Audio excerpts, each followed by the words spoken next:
CBD, short for cannabidiol, is a non-psychoactive compound in cannabis responsible for many of cannabis's medical benefits. On the other hand, THC, short for tetrahydrocannabinol, is the psychoactive compound in marijuana that causes the high associated with cannabis use. They are two completely separate cannabinoids, which are a class of chemical compounds that interact with special receptors in our body called cannabinoid receptors. Dr. Sanjay Gupta, an American neurosurgeon and CNN's chief medical correspondent, changed his stance on the prohibition of cannabis while investigating its powerful therapeutic properties and witnessing CBD successfully treat Americans.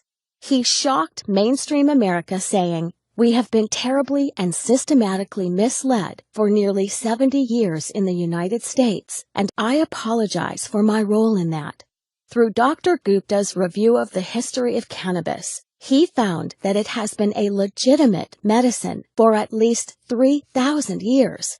And Dr. Gupta isn't alone in supporting cannabis research. The director of the National Institute on Drug Abuse, Dr. Nora Volkov, testified before the Senate saying that CBD appears to be a safe drug with no addictive effects, and the preliminary data suggests that it may have therapeutic value for a number of medical conditions. Research has shown that CBD can influence many conditions and bodily functions, including inflammation, neuropathic pain, autoimmune disease, energy regulation, metabolism, reproductive function, appetite, depression, anxiety, and even cancer. But how can one cannabinoid affect so many bodily processes without causing adverse side effects? The answer lies in our biochemistry, the natural intelligence of the body. We have naturally occurring cannabinoid receptors all over our body that interact with CBD. We have these receptors because our body is constantly making its own cannabinoids. These receptors and cannabinoids make up most of our endocannabinoid system, or ECS.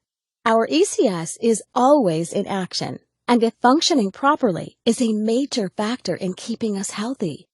Many doctors now think that some people suffer from an endocannabinoid imbalance, known as clinical endocannabinoid deficiency, or CED. People suffering from CED may benefit by supplementing with cannabinoids such as CBD. CBD is the most abundant cannabinoid in hemp, a cannabis crop the federal government allowed individual states to legalize in the 2014 Farm Bill. Hemp-derived CBD is legal in all 50 states, is non-addictive, does not cause a high, and is easy to incorporate into your current health routine.